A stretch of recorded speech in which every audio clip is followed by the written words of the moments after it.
को मैं लड़काने का काम करता हूँ इसी मंच से कि महाराजा सुहेलदेव पासी समाज से आते हैं, ये हम नहीं कर रहे हैं। साथियों, जैसा कि आज इस कार्यक्रम के माध्यम से जो प्रबुद्धवादी बहुजन मोर्चा के बैनर तले महाराजा सुहेलदेव पासी का विजय दिवस का कार्यक्रम चल रहा है। साथियों, महाराजा सुहेलदेव पासी के जीवन संघर्षों के विषय में, उनके विजय के विषय में और पासी समाज के राजाओं महाराजाओं के विषय में तमाम वक्ताओं ने भी बताया और गान के माध्यम से भी आपको पता चला। साथियों, मैं कहना यही चाहता हूँ कि क्रांति की शुरुआत बहुत बड़ी भीड़ से नहीं होती है। साथियों, जितने लोग यहाँ पर उपस्थित हैं यही असली क्रांति के योद्धा हैं। साथियों, क्रांति कम ही लोग जो होते हैं वो करने का काम करते हैं।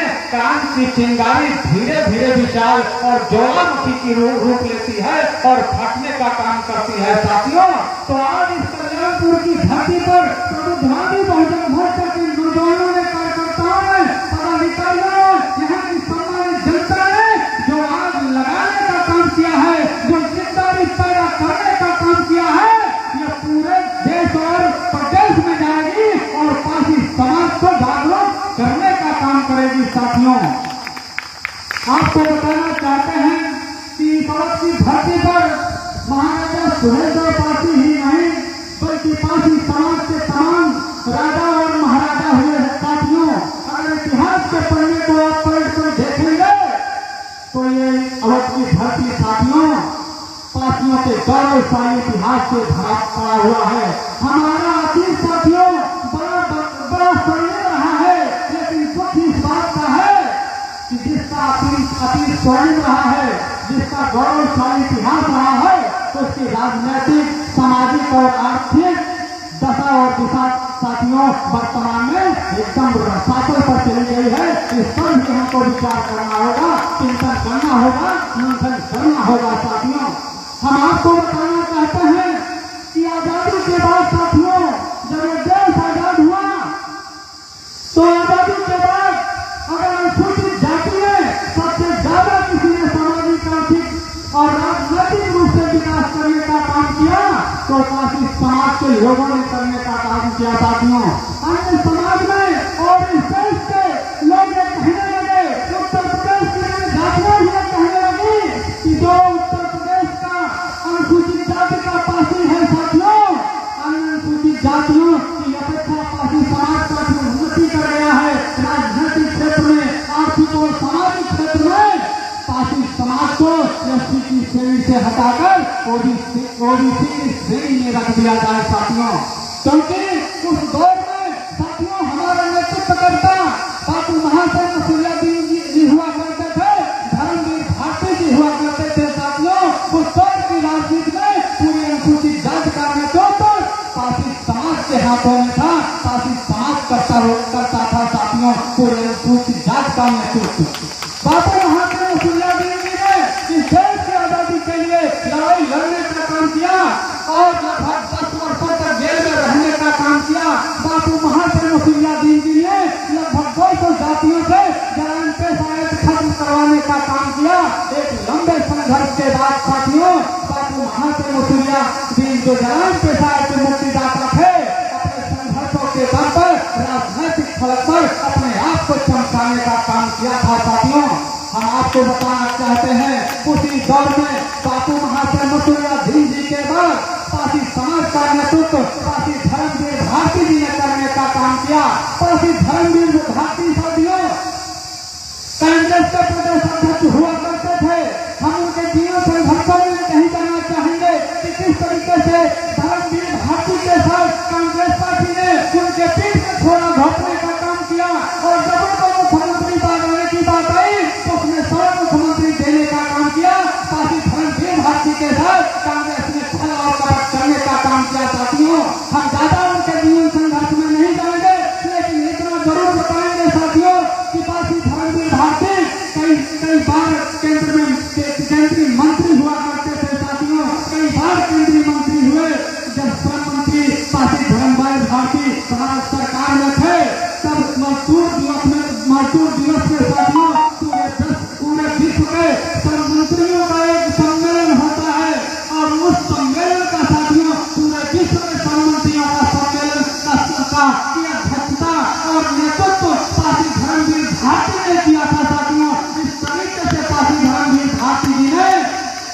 हिंदुस्तान में ही नहीं बल्कि पूरे विश्व में पारसी समाज को पहचान देने का काम किया था।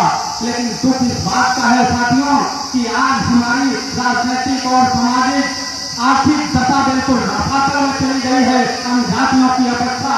इसका मुख्य कारण है साथियों, इसका मूल कारण है साथियों कि हम दूसरों की विचारधारा का मानसिक गुलाम बन गए। दूसरों की विचारधारा की मानसिक गुलामी की वजह से हम दूसरों के झंडा और डंडा धोने का काम करने लगे, उनके लिए बेकार करने का काम करने लगे, उनकी सरकार बनाने लगे। और जब सरकार जिनकी हमने बना दिया वो हमारा ध्यान न देकर वो सिर्फ अपनी जातियों को लाभ देने का काम किया और पार्टी सरकार बनाकर उनके पीछे पीछे भिखारी की तरह चलने लगा साथियों। इसलिए हमारी ग्रोथ रुक गई, हमारी उन्नति रुक गई, क्योंकि साथियों हम अपनी विचारधारा को नहीं पैदा कर पाए। हम दूसरों की विचारधारा का मानसिक गुलाम बनकर उनके पीछे पीछे टहलते रहे। अगर जिस दिन पारसी समाज अपने समाज के क्रांतिकारियों, अपने समाज के महापुरुषों, अपने समाज के राजाओं महाराजाओं से प्रेरणा लेकर एक नई विचारधारा पैदा करके उनके आदर्शों पर चलने का काम करेगा तो मैं वादा करता हूँ साथियों पारसी समाज की उन्नति और विकास कोई रोक नहीं सकता। इस वर्ष की धरती पर पारसी समाज के लोगों की इतनी जनसंख्या है साथियों, अगर पारसी समाज एकता के सूत्र में बंद है तो इस वर्ष की धरती पर हम अकेले सरकार बना सकते हैं साथियों। अगर अकेले सरकार नहीं बना सकते कितनी ताकत हमारे अंदर है साथियों कि हमारे बगैर हमारे सहयोग से किसी अन्य की सरकार बन ही नहीं सकती। बदलते कि हम जब अपनी एकता का परिचय देंगे साथियों। पारसी समाज को एकता के सूत्र में बांधने के लिए सबसे बढ़िया उदाहरण आपके सामने है साथियों महाराजा सुहेलदेव पारसी का जीवन संघर्ष। महाराजा सुहेलदेव पारसी के और गांधी के बीच युद्ध संघर्ष से आप प्रेरणा लीजिए। गांधी जो कि एक विदेशी आकांक्षा था, हिंदुस्तान की धरती पर जो आया तो हिंदुस्तान के कई राजाओं और महाराजाओं को हराते हुए आया, कई हिंदुस्तान के कई राज्यों को जीतते हुए आया। जब अवध की धरती पर आता है तो महाराजा सुहेलदेव पारसी को युद्ध के लिए ललकारने का काम करता है। तो उस समय साथियों महाराजा सुहेलदेव पारसी का साथ एक कई छोटे बड़े पारसी राजाओं ने देने का काम किया था साथियों। और 21 पारसी राजाओं का नेतृत्व महाराजा सुहेलदेव करने का काम किया। 21 राजाओं की एकता की शक्ति ने सैयद मसूद काजी की सेना को मार गिराने का काम किया था साथियों। और महाराजा सुहेलदेव पारसी ने सैयद मसूद काजी को उस युद्ध में मार गिराने का काम किया था साथियों। यह युद्ध इसलिए जीता गया कि पारसी समाज के 21 राजाओं ने बगैर निमंत्रण दिए, बगैर बुलावे सामाजिक एकता का परिचय देते हुए महाराजा सुहेलदेव पारसी का साथ दिया था साथियों। इसलिए महाराजा सुहेलदेव पारसी की जीत और विजय हुई थी साथियों। इस विजय का परिणाम यह हुआ साथियों कि महाराजा सुहेलदेव पारसी की वीरता और पारसियों की एकता बल्कि इस हिंदुस्तान में ही नहीं बल्कि पूरे विश्व में फैली साथियों। परिणाम यह हुआ कि जो भी विदेशी आकांक्षा इस हिंदुस्तान की धरती पर आक्रमण करने के लिए मन बना रहे थे उनकी औकात नहीं हुई। लगभग 200 वर्षों तक हिंदुस्तान की तरफ नजर उठाकर देख रहे साथियों। वो पार्टियों ने, वो महाराजा सुहेलदेव पार्टियों ने हिंदुस्तान ही नहीं पूरे विश्व में खौफ पैदा करने का काम किया था अपनी बहादुरी के दम पर साथियों। हम आपसे कहना चाहता हूँ साथियों इस लोकतंत्र में साथियों वही समाज शासक है, वही समाज सरकार बना सकता है जिस समाज में एकता है साथियों। जिस समाज में एकता होती है साथियों उस समाज का कमजोर और कायर व्यक्ति भी बहादुर बनने की कोशिश करता है साथियों। और कहा भी जाता है साथियों कि एक मुसलमान हिंदुओं की पूरी भीड़ के बराबर होता है और एक सिख 1.25 लाख लोगों के बराबर होता है। इसलिए बराबर होता है साथियों कि वो आत्मविश्वास से लबरेज होता है, तो उसको पूरा विश्वास होता है कि अगर हम फंस जाएंगे तो हमको बचाने के लिए, हमारी सहायता करने के लिए हमारे पीछे हमारी पूरी जमात चली आएगी। इस तरीके से वो आत्मविश्वास से लबरेज होता है और यही एक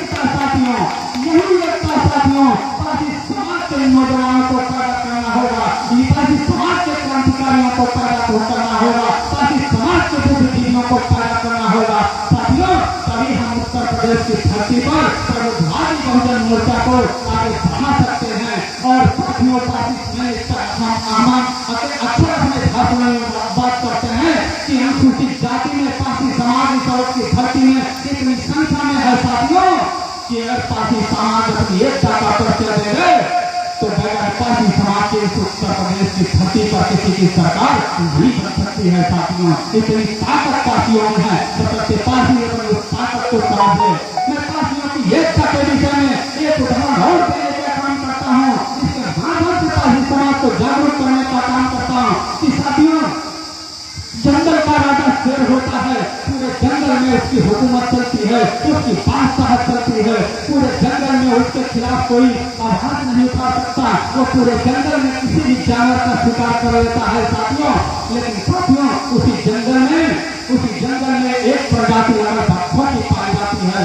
वो लकड़बग्घे जंगल के शासक यानी शेर का भी शिकार कर लेते हैं। इसलिए कर लेते हैं साथियों, वो लकड़बग्घे जब भी निकलते हैं झुंड में निकलते हैं, जब भी शिकार करते हैं झुंड में करते हैं। उनकी उनका झुंड में निकलना ही उनकी एकता है और एकता ही उनकी ताकत है। सत्य के दम पर जंगल के राजा शेर का शिकार कर लेते हैं साथियों। एकता में वो शक्ति होती है। इसलिए पासी समाज के लोगों से कहना चाहता हूँ कि पासी समाज के लोगों अपनी एकता को पहचानने का काम करिए।